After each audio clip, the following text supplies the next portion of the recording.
noite, igreja. Que a graça e a paz do nosso Senhor Jesus Cristo esteja nessa noite dentro de cada um de nós. E é com muita alegria que eu estou com vocês mais essa noite maravilhosa para que nós possamos nos alimentar da Palavra de Deus que nos sustenta de pé em paz e segurança. Dando continuidade à última palestra, que nós estávamos falando sobre o apóstolo Paulo, sobre a crucificação, sobre os segredos do Calvário, eu vou refrisar o versículo que eu disse na última palestra para que você continue aquele raciocínio, porque é muito importante nós darmos sequência nesse assunto, porque ele é um assunto bem complexo e verdadeiramente faz toda a diferença nas nossas vidas. Porque o Calvário é o maior evento de amor registrado no universo em nosso favor, para que por meio dele nós adquiríssemos o poder de Deus, o poder para viver na plenitude de Cristo, ou seja, aonde nós herdamos por direito, mediante a aliança de sangue, uma vida abundante. E isso é algo muito sobrenatural, é algo que não pode jamais passar desapercebido. O Calvário, ele tem os seus desdobramentos, ele tem ali fontes de poder e eternidade. Então, voltando no versículo que eu falei na última palestra, nós vamos então refrisar este versículo. Ele está na carta de Paulo aos Gálatas, no capítulo de número 2, versículo de número 20. Então o apóstolo Paulo disse o seguinte: fui crucificado juntamente com Cristo, e deste modo já não sou eu quem vive, mas Cristo vive em mim.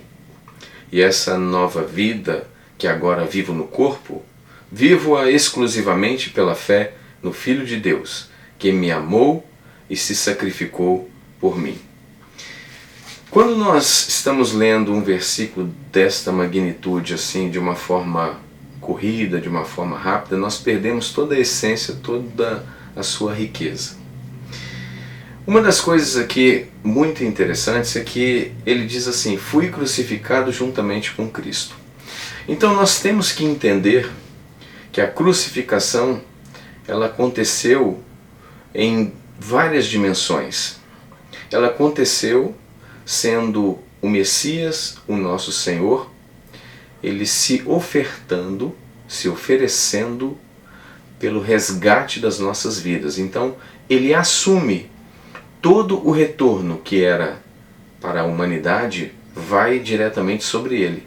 Então ele é morto, ele colhe todo o retorno da humanidade. E quando ele colheu o retorno da humanidade, ele recebeu então todos os golpes, todas as feridas, todos os flagelos, pois assim está escrito no livro de Isaías. Eu já até disse para vocês anteriormente que o castigo que nos traz a paz estava sobre ele. Então quando ele foi recebendo todos aqueles golpes, desde o momento que ele foi encontrado no Getsemane, ali já começaram a torturá-lo, já começaram então a dar socos e perguntavam para ele: quem foi que te deu esse soco? Profetiza. Então foi uma situação muito horrível. Ele já começou a sofrer dali em diante. Então nós entendemos, segundo a Bíblia, que estes golpes, na verdade, eram contra nós. Como ele intermediou, ele veio à Terra em forma humana, então ele assume todas as culpas de todos os seres humanos da face da Terra sobre ele. Ele colhe tudo que é ruim sobre o teu corpo, sendo culpado. Mesmo ele sendo totalmente inocente, ele assume as culpas de toda a humanidade.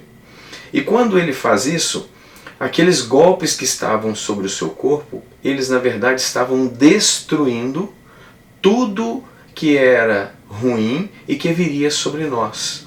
Então, nele nós somos sarados. Por isso que diz lá o profeta Isaías: pelas suas feridas fostes sarados. Então, mediante golpe sobre golpe no corpo de Cristo, nós fomos sarados.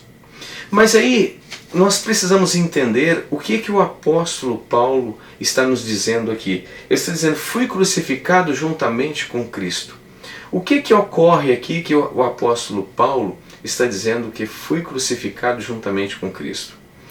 É que quando nós assumimos a aliança de sangue com Cristo e concordamos com o sacrifício que nos purifica, que é uma decisão muito sábia e que ninguém vai se arrepender disso, quando nós assumimos esse estado de consciência na certeza do Calvário, nós somos imediatamente purificados pelo teu sangue e recebemos uma vida de plenitude. Mas para isso, a nossa natureza, a natureza pecaminosa, ela deve ser incluída na crucificação do Senhor Jesus. Mas como assim, pastor Wagner? É o seguinte: toda a nossa natureza que nós reconhecemos, que nós temos a consciência de que é pecaminosa, nós então aceitamos que todas as pisaduras, as feridas, a tortura sobre a dramática morte do Senhor Jesus Cristo, ela então destruiu todas aquela natureza pecaminosa que estava em nós, incluindo as enfermidades, tudo de ruim nas nossas vidas foi levado sobre o corpo de Cristo no Calvário. Então, pelas suas feridas, nós somos sarados. E o castigo que nos traz a paz estava sobre ele. Então nós nos tornamos herdeiros de Deus. Nós nos tornamos descendência de Abraão, conforme eu já falei com vocês em outras palestras. Nós nos tornamos herdeiros de Cristo, filhos de Abraão, pela convicção. Como que se sela a aliança? Eu não posso simplesmente ir a um altar da igreja e fazer uma confissão lá dizendo: eu aceito Jesus como meu Salvador. Mas aquilo está sendo só de boca para fora. Então a aliança ela não se forma, ela não se fecha. A aliança ela vai se formar a partir do momento que eu tenho a convicção da obra redentora do Calvário. Eu sei quem é o Messias, eu sei o que ele fez por mim, e eu recebo de graça, com alegria e com gratidão, aquele sacrifício tão sangrento em favor da minha vida, que me proporciona uma vida abundante e a vida eterna em 100% de plenitude. Porque a vida eterna não existe falta, não existe nada, é a vida perfeita. Aqui na Terra, nós temos ainda os desgastes da vida, aquelas coisas que precisamos resolver, nós precisamos às vezes suportar pessoas desagradáveis. Então muitas coisas acontecem, eu não vou ficar aqui fazendo uma lista de coisas ruins, senão vai até desanimar a gente. Mas enfim, aqui na Terra nós alcançamos, por intermédio do corpo de Cristo, que foi crucificado, ressuscitou ao terceiro dia, nós alcançamos a vida plena, ou seja, a vida abundante. E o que o Senhor Jesus quer de nós, para que esta crucificação e a ressurreição de Cristo tenha valor transformacional nas nossas vidas, ele requer uma boa vontade para que nós empenhemos esforço para a escala crescente do aperfeiçoamento. Então nós não podemos simplesmente depositarmos a nossa confiança, sabermos com convicção quem é o Messias, o que ele fez por nós e continuarmos uma vida de qualquer forma, porque senão nós vamos bater de frente naquilo que o autor de Hebreus disse: quem vive deliberadamente no pecado já não lhe resta mais sacrifício. Então o sacrifício se torna nulo para aquele que despreza a santidade e a conduta cristã. Mas eu quero salientar aqui, no meio dessa explanação que eu estou fazendo aqui sobre a crucificação, é a velocidade da transformação. Então existem muitas pessoas que cobram outras. Por exemplo, eu com 3 anos no ministério, eu já estou fazendo um monte de coisa, e fulano de tal já tem 5 e não alcançou nenhuma realização notória, tem dado trabalho, aquilo outro. Então, isto nós temos que entender que, de acordo com a vida que vivíamos no passado, as impregnações das informações repetidas que recebemos durante as nossas vidas, quer sejam elas religiosas ou não, a intensidade pela qual elas foram gravadas no nosso inconsciente fazem toda a diferença. O apóstolo Paulo, por exemplo, ele, conforme eu já disse para vocês, ele participava, ou melhor dizendo, ele era um membro assíduo daquela seita judaica ortodoxa, onde eles participavam de uma pronunciamento oral da lei de Moisés, e o objetivo era estar sempre cercando aquelas vidas para que elas andassem de acordo com a doutrina ortodoxa judaica. Então ele recebeu uma carga muito forte de repetições desde criança, e quando ele tem um encontro com o Senhor Jesus Cristo, quando ele caiu do cavalo devido à cegueira por causa do brilho da glória de Deus, ele foi então discipulado por Barnabé. E depois que ele aprendeu sobre a nova aliança, então ele entende de forma racional, é onde nós devemos sempre analisar as Escrituras de forma lógica e racional. Não devemos seguir as pessoas porque simplesmente elas estão fazendo. Não, nós temos que entender por que nós temos que fazer, qual é o compromisso que nós temos com Deus. Nós temos que entender, não é simplesmente eu sentir e eu vou seguindo como Maria vai com as outras. Não, eu tenho que entender, porque enquanto eu não tenho entendimento, eu não estabeleço uma convicção poderosa.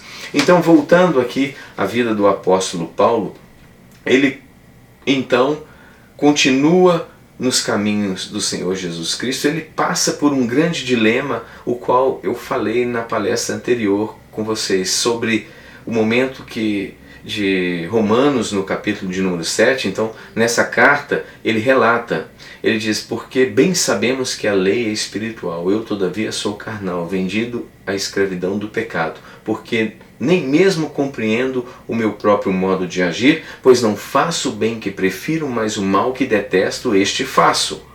Então, quando ele está declarando que existem forças operando dentro dele, e ele vive aquela vida conflituosa que eu expliquei na palestra anterior, que tira o nosso foco.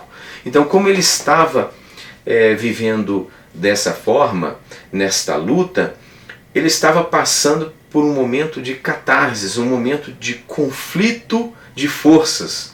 Ou seja, o subconsciente estava emitindo aquilo que ele tinha aprendido e rejeitando o que ele estava tentando colocar de novo. Então ele passou por uma luta. Então nós temos que respeitar as diferenças no reino de Deus. Nem todas as pessoas têm o mesmo tempo de desenvolvimento.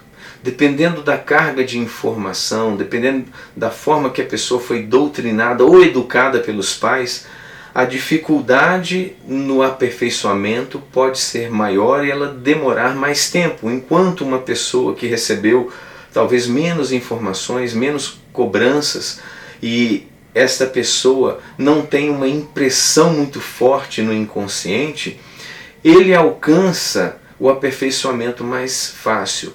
Mas o que interessa é que Deus ama a todos. E o que interessa é que todos estejam se esforçando na escala crescente de aperfeiçoamento para alcançar a varonilidade perfeita de Cristo. O apóstolo Paulo, ele tanto é uma testemunha fiel que ele diz o seguinte: olha, não que eu seja perfeito, mas eu caminho para a perfeição. Então ele está dizendo, eu estou a caminho da perfeição. Com todos aqueles sinais, com todas as suas maravilhas, mediante um arrebatamento que ele experimentou no mundo espiritual, foi até o terceiro céu. Ele diz: no corpo, fora do corpo, Deus o sabe. Então, mediante todas essas maravilhas, este envolvimento no mundo espiritual, ele se julgava em escala de aperfeiçoamento. Então nós temos que entender que todos nós estamos aprendendo, nós temos que respeitar quem está começando, quem está há mais tempo, todos nós temos que nos respeitar mutuamente. Os que estão começando, nós que temos uma carreira, ou melhor dizendo, uma trajetória de experiência maior, tivemos essa oportunidade, nós então temos que ter paciência e ajudar as pessoas que estão começando. Claro que existem pessoas que vêm com o propósito no reino de Deus de simplesmente não fazer nada, vem e causa um monte de problema, mas este Deus o leva para longe, porque ele não suporta o ambiente espiritual. Então, eu não estou dizendo dessas pessoas, estou dizendo as pessoas que realmente querem, mas eles estão de uma forma mais lenta, em escala crescente de aperfeiçoamento. Isso nós devemos ter uma paciência e uma dedicação maior para que ele também alcance a plenitude de Cristo. E o apóstolo Paulo ele enfrentou esses dilemas. E ele então estabeleceu com muita força, com muita determinação, o que ele está recomendando aqui em Gálatas. Eu fui crucificado juntamente com Cristo. Então, ele se autoalimentou do Calvário. Então ele diz, não, o Senhor Jesus veio e ele destruiu todas as informações pecaminosas postas em realce pela lei que operavam em nossos membros a fim de frutificarem para a morte. Agora, porém, libertados daquilo que estávamos sujeitos, vivemos em novidade de vida e não na caducidade da letra. Então houve uma mudança, ele largou a lei caduca, ele largou as tradições e conseguiu entrar na palavra viva. É a palavra que opera a transformação, porque a palavra da religião, ela não oferece nenhuma transformação, porque ela é vazia, ela não tem o poder de Deus intrínseco nas suas expressões. Enquanto, na verdade, a palavra que vem de Deus, ela tem a garantia de poder. Tanto é poderosa que o Senhor Jesus ressaltou da seguinte forma: passarão os céus e a terra, porém as minhas palavras não passarão. Então, o que ele disse está dito e nada nem ninguém pode mudar. Por isso que nós devemos andar na palavra genuína, na palavra pura, e descartarmos as expressões e todas as contaminações religiosas que não têm fundamento nas Escrituras. Então o apóstolo Paulo ele teve que vencer esta situação. Ele teve que destruir aquele corpo do pecado, aquelas informações que o levavam à prática da morte, ou seja, aquilo que estava se expressando em seu corpo, aquela força que ele estava dizendo, eu não compreendo o meu próprio modo de agir, ele a crucificou com Cristo. E esta convicção no Calvário o ajudou a destruir as informações que estavam vigentes ali, provocando o teu corpo para que ele andasse em caminhos que não fosse de Deus. E após ele viver esse dilema, ele diz lá em Romanos, no capítulo 8, no versículo de número 1, ele disse o seguinte: agora nenhuma condenação há para os que estão em Cristo Jesus. Então, quando nós estamos nele, quando nós assumimos, nós nos revestimos da verdade do Calvário, então nós somos livres de toda condenação, porque ele já levou sobre o seu corpo. E isso para o nosso subconsciente é um remédio, é uma vacina, porque nós, quando afirmamos isso, o poder de Deus ele vai destruindo todas aquelas informações impregnadas no nosso subconsciente e nós vamos então passando por um processo de lavagem pela palavra. A palavra em forma de tefilim, que já foi explicado, é isso.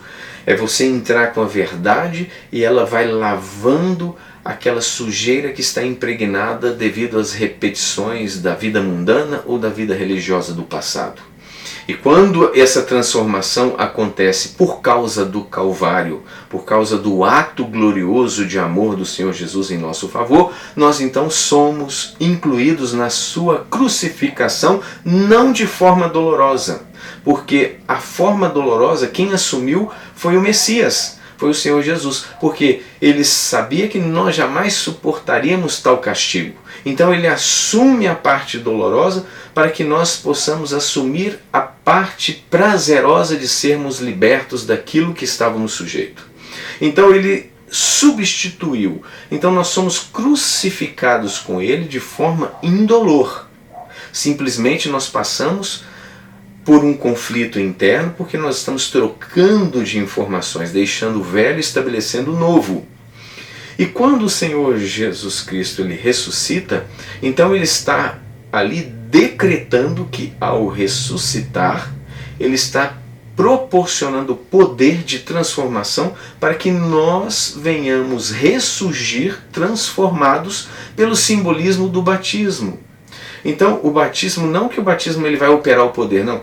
Porque senão as pessoas seriam batizadas e já sairiam dali apóstolos, mestres, pastores e tudo mais, porque o batismo fez a transformação. Não, a transformação é um esforço contínuo da pessoa, não por pressão, mas por livre-arbítrio, em estabelecer a novidade de vida no seu interior. Então, quando o ser humano passa por esse processo, ele vai se transformando em nova criatura paulatinamente. Por que paulatinamente? Tem muitas pessoas que pensam em datas, em tempos específicos. Não, já deu tempo para o fulano de tal ser transformado. Quando isso não é verdade.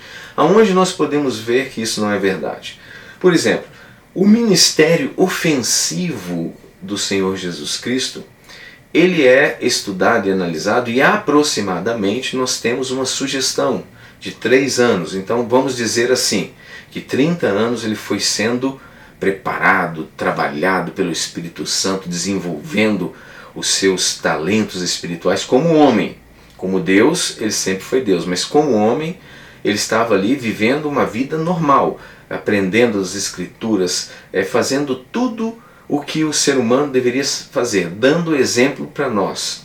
E ele foi crescendo. Ao completar então aproximadamente os 30 anos de idade, ele começa aquele ministério ofensivo. Então vem toda sorte de maravilhas e acontecimentos na face da terra. E mais ou menos nessa época, então, ele encontra com Pedro e o convida a ser seu discípulo. E Pedro, vamos dizer então que Pedro, estou sendo otimista, ele ficou esses 3 anos com o Senhor Jesus. Então vamos dizer que no início do ministério ofensivo do Senhor Jesus Cristo, que eu estou dizendo dessa forma, ofensivo por causa da intensidade, tá? Então ele tenha sido chamado no início. Então vamos dizer que ele passou 3 anos com o Senhor Jesus. E durante esses 3 anos, ele foi aprendendo as coisas do reino de Deus com o próprio Filho do Deus vivo. E quando chega ali próximo à crucificação, quando os soldados romanos se aproximam do Senhor Jesus, ele então manifesta uma natureza violenta. Ele puxa a espada do soldado Malco e corta-lhe a orelha, quando na verdade eu penso que aquele golpe não foi simplesmente para cortar a orelha de um soldado, porque ninguém dá um golpe na orelha, porque a pessoa vai continuar viva. Eu creio que ele deu um golpe para matá-lo, e na verdade ele errou, graças a Deus que ele errou, e cortou somente a orelha, aonde o Senhor Jesus restabelece a orelha de Malco e diz para Pedro: Pedro, não faça isso, porque se você pela espada ferir, por ela será ferido. Explicando para ele novamente a lei do retorno. Então você percebe que ele ainda era uma pessoa violenta. Ele era uma pessoa que ele teria o ânimo, a disposição de eliminar aquele soldado, como se isso fosse uma prática cristã. Então nós podemos ver que 3 anos andando com o Senhor Jesus Cristo, ele ainda não estava aquele Pedro que fez os sinais e as maravilhas, aquele Pedro paciente que escreveu as epístolas. Então ele estava no processo de transformação.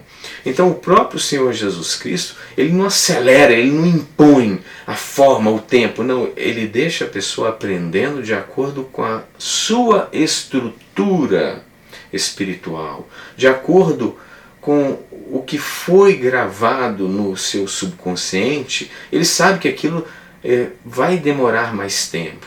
E depois daquilo, o apóstolo que andou 3 anos com o próprio Messias, ele ainda o trai.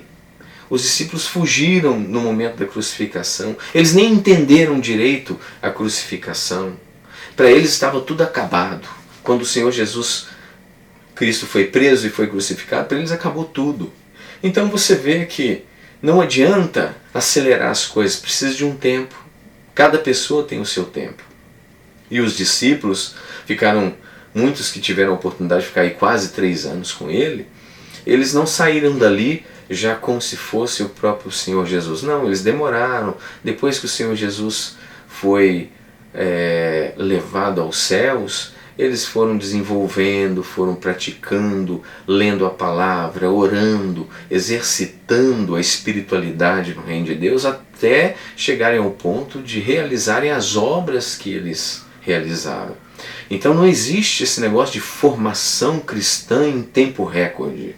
Isso é uma ilusão, isso é falta de análise e de exame das Escrituras.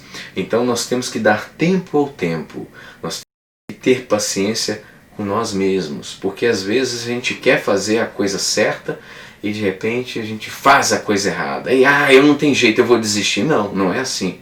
Temos que dizer para nós mesmos: eu tenho paciência comigo, porque o Senhor Jesus tem paciência com todos os seres humanos.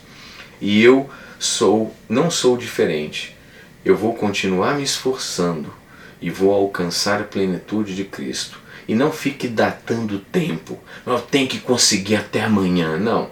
Você vai esforçar e naturalmente o teu esforço ele vai trabalhando aos poucos e vai construindo uma vida gloriosa no seu interior.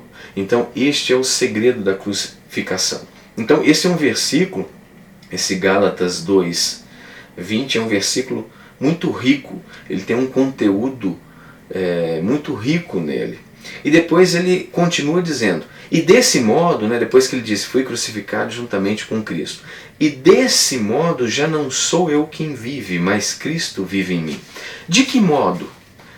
Sendo crucificado com Cristo. Viu que para que Cristo viva dentro de nós, nós temos que passar pela crucificação indolor, ou seja, que é a crucificação mediante aliança por convicção. Convicção, eu estou dizendo essa palavra substituindo por fé, tá? Eu estou dizendo convicção porque é uma palavra também forte, que você entende que a pessoa não vacila. Então, por convicção, nós formamos aliança com Cristo, que é por fé. Então, ele passou pela crucificação indolor por fé, e desse modo, ele já não vivia mais para ele mesmo, mas o Senhor Jesus estava vivendo nele. Por quê? Porque mudou a natureza. Quando o homem muda de natureza, ele começa a ter novas inspirações, novas reações. Ele começa a ter uma vida que vai se alinhando com as leis do universo, ou seja, com a palavra de Deus. E quando ele passou pela crucificação, ele percebeu que ele já não estava vivendo aquele Paulo antigo. Ele estava vivendo um Paulo novo. Ele estava vivendo com Cristo no seu interior. Por quê? Porque as suas inspirações, as suas atitudes eram, na verdade, atitudes alinhadas com as Escrituras. Ele estava percebendo que o fluir da vontade de Cristo estava passando por dentro dele sem aquele conflito que ele passou em Romanos capítulo de número 7. Então, ele mergulhou na crucificação, então ele assumiu aquela identidade, ele diz, eu fui crucificado com Cristo. Ele assume essa nova identidade. Eu fui crucificado, aquele Paulo antigo, eu o rejeitei. Ele foi golpeado, ele foi destruído juntamente com Cristo na sua crucificação. E quando o Senhor Jesus ressuscita, eu ressuscito com Ele uma nova criatura. E esse processo, ele não vai durar o tempo da crucificação, que foram 3 dias. Ele morre na sexta e ressuscita no domingo. Então eu aceito Jesus, em 3 dias eu virei um apóstolo. Não. Essa transformação, ela vai ocupar um período de tempo na linha do tempo-espaço contínuo. Então nós sabemos que vai demorar um período de tempo para que se processem as novas informações acerca do reino de Deus, o amor. Nós vivíamos no ódio, acostumado a resolver as coisas debaixo de discussão, de gritaria, de agressividade. Então nós temos muitos exemplos da humanidade caída, e aí nós estamos largando, deixando, nos desligando aos poucos daquela vida antiga e estabelecendo o novo pela crucificação e pela ressurreição de Cristo. Aí o apóstolo Paulo diz que desse modo já não sou eu quem vive, mas Cristo é que vive em mim. Aí ele vai falar agora da nova vida que ele está vivendo. Ele diz o seguinte: e essa nova vida que agora eu vivo no corpo. Então, o corpo de Paulo é o templo do Espírito Santo. Então ele estava em forma humana. Ele não estava aqui, depois que ele aceitou Jesus, na forma de um anjo. Não, ele continuava tendo um corpo, estrutura de sangue, de carne, de músculos, tendões, órgãos internos, sistema nervoso e tudo mais. Ele era uma pessoa normal. E aí, nesse corpo normal que Paulo estava vivendo aqui na Terra, ele diz que tinha uma nova vida. Ele diz: e essa nova vida que agora vivo no corpo, vivo exclusivamente pela fé, ou seja, pela convicção no Filho de Deus que me amou e se sacrificou por mim. Mais uma vez ele afirma: eu vivo em torno disso. Esse sacrifício é a fonte da minha vida. Ele se sacrificou por mim, ele resolveu tudo. Ele levou todas as minhas culpas, ele levou todas as minhas dores. E eu então agora fui transformado em um novo ser, em uma nova criatura. Ele fala sobre isso. Se alguém está em Cristo, de que forma? Assim, sendo crucificado. Nova criatura é. As coisas velhas se passaram, eis que tudo se fez novo. É o processo. Ele está reafirmando. Então, eu agora vivo pela fé no Filho de Deus, que me amou e se sacrificou por mim. Como se sacrificou? Calvário. Então, todo o segredo do nosso sucesso está na nossa identidade calvariana, vamos dizer assim. Eu estou até inventando uma expressão, estou sendo ousado. Então a nossa identidade no Calvário é essa: fui crucificado com Ele, na semelhança da sua morte. Paulo explica isso muito bem na carta aos Romanos. Ele diz: se fomos incluídos com Ele na semelhança da sua morte, então fui crucificado? Fui. É essa a minha identidade? É. Então, eu também sou incluído na semelhança da sua ressurreição. Então, o segredo de estar incluído na ressurreição é ser incluído na crucificação. Quem pula a crucificação não entra no processo da ressurreição, que é o processo da transformação em nova criatura. Então, por isso que nós precisamos morrer. É onde ele disse, eu nem quero ficar voltando muito, mas ele disse o seguinte: um morreu por todos, logo todos morreram.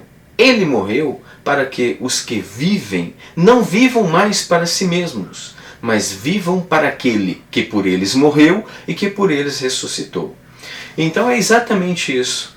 Ele morreu por todos, logo todos morreram. Ah, mas eu não quero. Então tudo bem, mas ele morreu por aquele que não quer também, ele que não quis. Ah, mas ele foi para o inferno. Ah, ele foi para o inferno porque ele quis. Porque no momento da crucificação, dele assumir a identidade, ele rejeitou. Ele não quis saber do Messias, ele acredita em outra coisa, ele não quer saber, ele não desenvolve a sua parte racional, ele elimina a oportunidade da salvação pela sua atitude de incredulidade, de rebelião, assim como foram com os judeus. Porque todos aqueles judeus daquela religião ortodoxa judaica, em todo o tempo vocês podem reparar que o próprio Senhor Jesus Cristo os estava repreendendo, sempre dizendo: raça de víboras, vocês ficam na porta do reino de Deus, não entram e não deixam ninguém entrar. Então em todo o tempo ele está dizendo: mas ai de vós, a expressão de dor, ou seja, Vocês vão pagar um preço muito caro por tudo isso. Então essas pessoas não foram incluídas na sua crucificação. Por quê? Porque eles não deram crédito à pregação. Eles não deram crédito à versão verdadeira do reino de Deus através do Senhor Jesus Cristo. Então, por eles não darem crédito, não houve a convicção. Não havendo a convicção, não há entrega e muito menos a formação da aliança de sangue. Então, este é o segredo do Calvário, que vocês precisam entender. Isso não pode haver somente um contato com essa informação, com essa palestra. Eu entendi. Não, isso é necessário que haja a meditação, que foi ensinado segundo a palavra de Deus. Nós precisamos escrever no nosso subconsciente essa nova realidade de vida, para que quando a convicção ela está enraizada no subconsciente, conforme foi explicado de forma científica através da física quântica na matriz divina, ela então opera em formas de ondas eletromagnéticas, e o universo que foi projetado por Deus para responder, ou melhor dizendo, retornar aquilo que estamos fluindo no universo, aquilo que somos, e então vai retornar essa convicção que vai destruir o corpo do pecado através da convicção no Calvário. Em nome do Senhor Jesus. Então eu espero ter sido bem claro, bem enfático nessa questão, porque aí está o nosso tudo. Se nós não compreendemos o Calvário, nós não vamos bem em nenhuma outra área das nossas vidas, porque nós perdemos o centro da transformação humana, que é a morte e ressurreição do Messias. A partir do momento que você então teve verdadeiramente esse contato convicto com a crucificação, com o Calvário do Senhor Jesus, nós temos então outras bênçãos acontecendo por causa do envolvimento com a aliança de sangue com Cristo. Então, quando você já assumiu esta bênção, essa identidade, aí você vai poder começar a fazer o seu planejamento. Você vai começar a construir uma nova vida. Como? Vocês vão abrir comigo agora no livro de Jó, no capítulo 22, no versículo de número 28. Jó 22, 28. Aqui é uma afirmação que, se nós analisarmos de forma contextual e entendermos o que foi falado, é que nós não devemos jamais pegar um negócio isolado do contexto e sair interpretando de qualquer forma e repassando aquilo ali. Então, na verdade, esse versículo só funciona para quem verdadeiramente tem uma aliança com o Messias, tem uma aliança com Deus. Ele foi reconciliado. Aí o que acontece?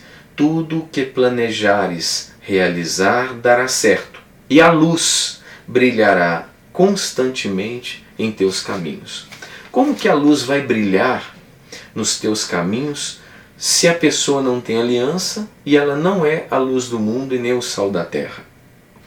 Porque quando você assume a sua posição real no cristianismo, o Senhor Jesus diz que nós somos a luz do mundo. Nós começamos então a ter luz que vem de Deus. Ela começa a brilhar de dentro para fora, onde ele disse: se quem crê em mim, conforme diz as Escrituras, rios de água viva fluirão no seu interior. Quando a pessoa tem rios de água viva, porque crê conforme diz as Escrituras, você pode ter certeza que toda pessoa que carrega a água viva dentro dela, ela é luz. Ela jamais vai ser trevas, porque ela é uma fonte de água pura e não de água amarga. E se ela é uma fonte de água pura, ela é luz. E você sendo luz, você ilumina todos os caminhos e você não tropeça, porque você tem o discernimento e sabe muito bem aonde quer chegar. Você inspiradamente vai começar a tomar decisões corretas.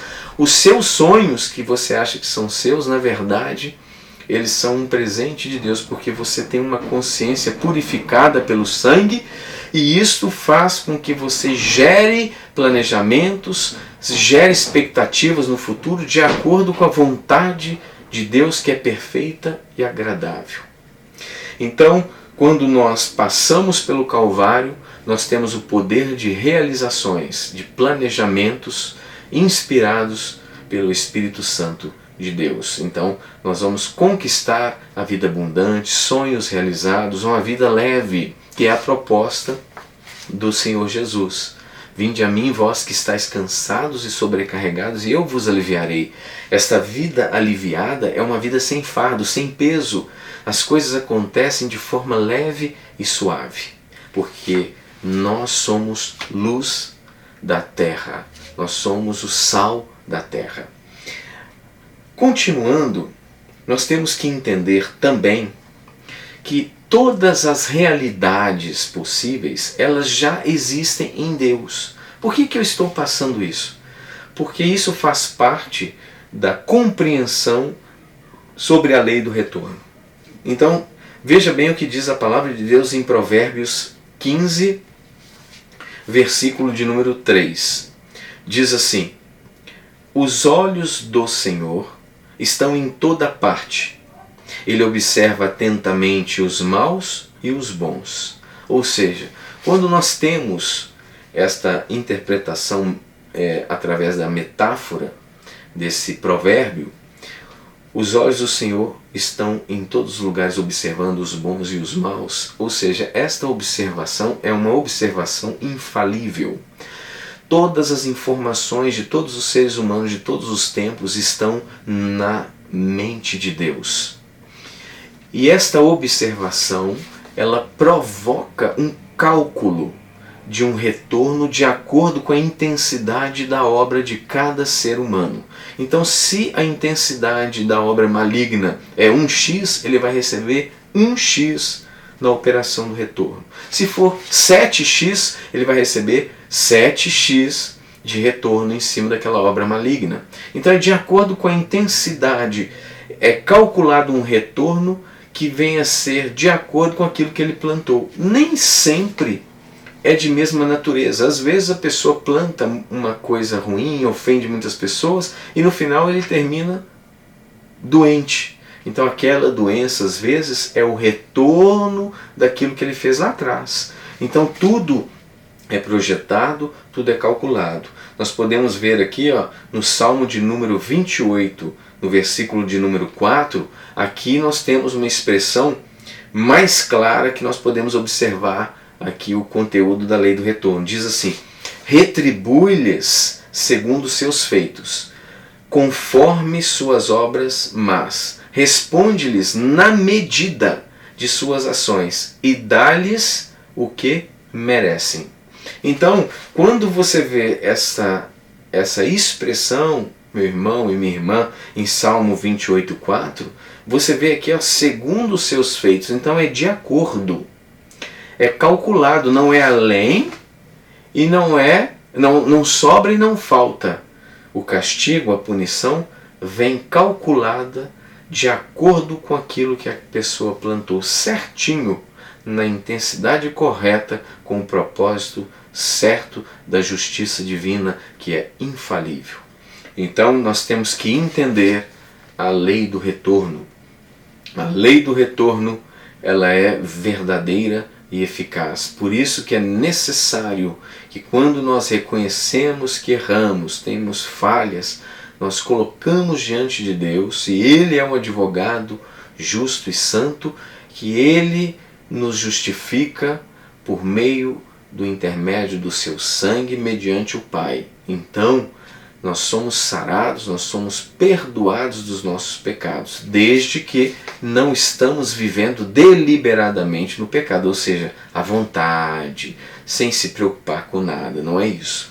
Então o que nós temos que entender é que o retorno a esta lei existe, ela está preparada e calculada para cada ato do ser humano. Mas a boa notícia que eu quero lhe dizer é que se você praticar o que é bom, esta lei vai contribuir poderosamente em seu favor, e nós vamos ver isso aqui. Nós vamos agora para o livro de Provérbios, capítulo de número 15, versículo de número 15. Esse é bem fácil de guardar, Provérbios 15, 15, vocês não vão esquecer nunca.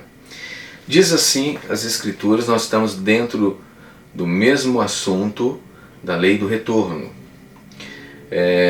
O estado mental determina a realidade em que se vive. Então, o retorno não ele está até para o nosso estado mental, aquilo que nós temos convicção, aquilo que nós temos certeza, aquilo que nós alimentamos a nossa mente, tudo isso está trabalhando.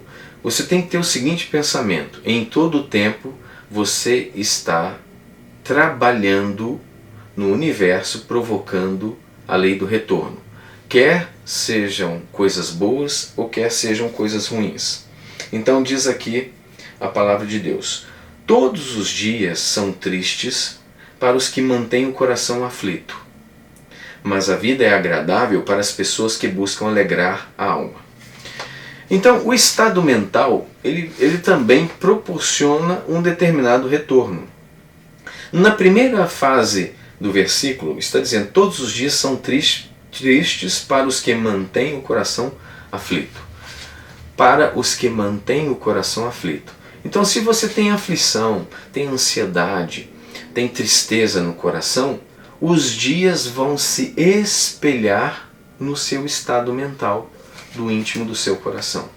Então, o seu coração, ele vai ser o emissor, é como se fosse o criador da sua realidade. Então, de acordo com a aflição e a tristeza, a angústia, a ansiedade, seja o que for que estiver no seu coração, aquilo vai proporcionar uma realidade de acordo com aquele estado mental. Então nós não podemos esquecer deste versículo nunca, porque às vezes nós começamos a dar asas à tristeza, à angústia, e começa a viajar naquela coisa ruim, ou então fica se alimentando de informações ruins. Por exemplo, quando você vê um filme trágico, com muito sangue, com muita violência, com muita desgraça, o seu subconsciente, ele não discerne que aquilo é realidade. Você pode observar que nos filmes de terror, vocês que já tiveram a oportunidade de assistir, você fica com medo. Mas aquilo não é uma obra artística, aquilo não é simplesmente um filme. Por que traz-se um pânico na hora? Porque o subconsciente, ele não sabe que aquilo é um filme. Por que nós assistimos filme? Se o nosso subconsciente não discernisse, ou melhor dizendo, se ele discernisse que o filme é uma mentira, não ia ter graça assistir o filme. Então quando nós assistimos e nos emocionamos, e aquela coisa toda, seja até de ficção científica, né? Ali os heróis da Marvel, a criançada se alegra com aquela coisa toda, e fica ali preocupado se o Homem de Ferro vai morrer ou não vai. Então aquela coisa toda que acontece está trabalhando o subconsciente das pessoas. Então por isso que é importante você se alimentar, ou seja, a entrada de dados, de informações na sua vida tem que ser uma entrada de qualidade. Você tem que se alimentar de coisas boas. O apóstolo Paulo, ele estudou tudo isso. Ele sempre teve a convicção de tudo isso, tanto é que ele fala sobre isso dizendo o seguinte: tudo que é santo, tudo que é de boa fama, se alguma virtude há, se algum louvor existe, seja isso que ocupe o vosso pensamento. E no livro de Provérbios também diz assim: assim como ele pensa, assim ele é. Então se eu dou asas à imaginação negativa, eu estou criando uma realidade de mesma natureza. Agora, se eu procuro me alegrar com as coisas sadias, com tudo que é santo, puro, verdadeiro, com tudo que é bom, tudo que alegra a alma, o meu dia vai ser correspondente ao meu estado mental. Aqui diz a palavra de Deus. Está bem claro aqui, ó. Mas a vida é agradável. Então, não está dizendo será. A vida é, porque corresponde continuamente. A vida é agradável para as pessoas que buscam alegrar a alma. Busquem as coisas alegres, busquem as coisas sadias. Tenha um convívio com a natureza foi projetada para o homem. Vá aos parques ecológicos, tenha convívio com o mar, vá à praia, entre nos rios, vá em lugar, se você não quer nadar, mas pelo menos esteja no meio daquela natureza, daquele ar puro, veja o canto dos pássaros, tudo isso faz bem. Psicologicamente a cor verde, aquelas cores que estão na natureza, elas fazem bem à nossa alma. Procure se alegrar, esteja em lugares que são alegres, pessoas sadias, frequente bons lugares, não ande com pessoas negativas, que elas são tóxicas, elas jogam para baixo, são pessoas que elas estão em todo tempo murmurando, falando e vivendo coisas ruins. Nós não podemos andar com essas pessoas, porque isso é como uma doença, isso nos contamina. Então faça como está escrito no livro de Provérbios, que com certeza nós vamos ter uma nova vida, uma nova realidade, e isso é o sonho de todo cristão, ter uma vida leve, uma vida agradável, abençoada. Você poder abençoar outras pessoas, você tem que estar abençoado. As pessoas têm que ver luz em nós. Porque a melhor pregação, a melhor forma de você trazer pessoas para o reino de Deus é com a sua própria vida, é com o seu próprio exemplo. Você vivendo vitórias, mostrando o amor, tendo paciência, bondade, o amor altruísta. O amor altruísta, então, é a maior potência no reino de Deus. É quando nós amamos sem esperar nada em troca. Porque se nós estamos dando alguma coisa esperando em troca daquela pessoa, isso, disse Jesus, não tem vantagem nenhuma. Já não fazem isso os gentios? Então, quando nós ajudarmos, emprestarmos, fizermos doações, você não deve esperar nada em troca, porque quando você espera em troca, você está comercializando. Mas quando você dá por amor, não esperando nada em troca daquela pessoa, se ela vai ser grata ao que você fez ou não, você faz simplesmente porque você ama a Deus, com certeza Deus já preparou um grande retorno abençoado para a sua vida. E uma outra coisa que você precisa incluir no seu estado mental é algo poderoso que está na Palavra de Deus, que eu não posso deixar de falar.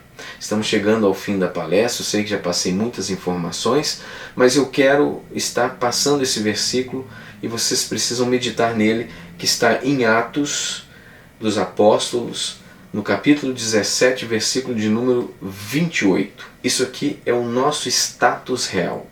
Isso é algo que nós temos que compreender, é algo que nós temos que ter convicção todos os dias das nossas vidas. Diz assim a Bíblia Sagrada: pois nele vivemos, nos movimentamos e existimos. Quando você vê uma expressão como essa, porque nele, pois nele vivemos, significa que todo o ambiente, em qualquer lugar que você for, tem a presença onipresente do Senhor.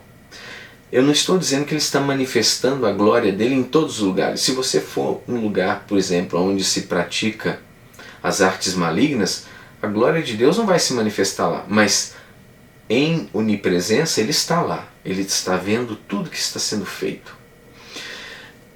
Nós temos que entender que não existem lugares para Deus. Os lugares estão em Deus. Tudo está em Deus. Não existe nada fora de Deus. Como o salmista Davi disse: se eu for até um abismo, lá tu estás. Se eu for pelo céu afora e sumir e desaparecer, o Senhor está lá também. Por quê? Porque todos os lugares, o universo, ele está em Deus. E não Deus está no universo. Não existe nada que fora criado para que ele viva. Não, ele é a criação de todas as coisas. Então nós estamos nele. Então quando você entende que nele vivemos, você entende que toda a sua força vital de existência, de saúde, de paz, de todas as coisas, vem em virtude dele. Porque nós somos o quê? Ramos enxertados na oliveira verdadeira, que é Cristo.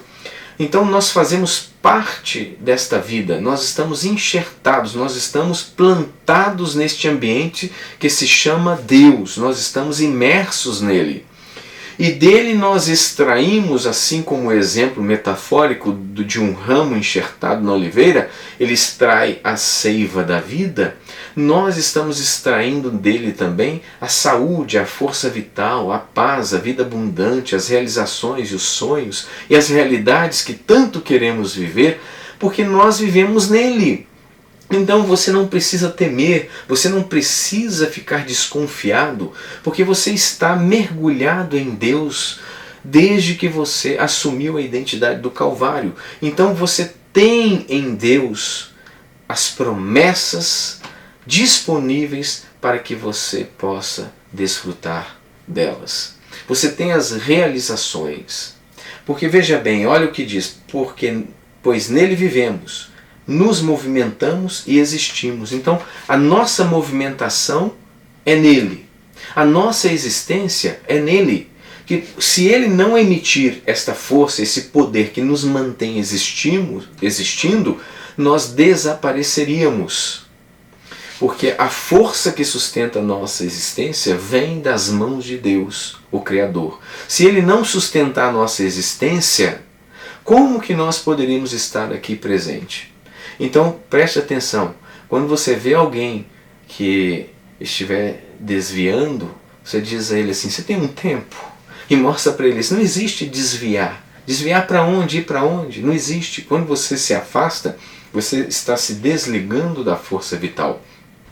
E você tende ao esfriamento. E o pior, ele não vai deixar que o ser humano desapareça como se pregam o aniquilacionismo, não, porque a Bíblia fala no livro de Apocalipse que os que forem condenados, eles estarão condenados por toda a eternidade. Não diz que é por um tempo e depois desaparecerão. Não, a existência não será cancelada. Então, se nós vamos existir para sempre, nós devemos nos preocupar com o lugar que nós vamos passar mais tempo. Então, vamos concentrar, vamos nos focar no Calvário e na salvação. Porque o Senhor Jesus, Ele já nos deu tudo o que necessitamos para uma vida piedosa. E isso está escrito aqui na segunda carta de Pedro, no capítulo 1, versículo de número 3. Isso aqui é uma riqueza muito grande que você não pode deixar de ouvir. Eu já vou encerrar a palestra, sei que falei bastante, mas eu não vou passar mais. Diz assim a palavra de Deus, seu divino poder nos concedeu tudo de que necessitamos para a vida e para a piedade, por intermédio do pleno conhecimento daquele que nos convocou para a sua própria glória e virtude. Então, seu divino poder nos concedeu tudo o que necessitamos para a vida e para a piedade. Em primeiro lugar, ele nos deu tudo. Para quê? Para a vida e para a piedade. Como assim? Para mim viver e para mim manifestar a piedade. A piedade é uma derivação do amor. Então, eu recebi tudo para viver e para praticar o amor altruísta. Simples assim. Então eu tenho todo o patrocínio de uma vida abundante, de uma vida saudável, de uma vida gloriosa, para que eu viva e para a piedade, para que eu manifeste o amor. Então, por isso que nós somos patrocinados com tudo de que necessitamos para a vida. É para manifestar o amor. Isso tudo vem, preste bastante atenção no fechamento dessa palestra. Isso tudo que você está recebendo, que você vai ser patrocinado pelo Reino de Deus, isso tudo se dá pela segunda parte do versículo. Presta atenção.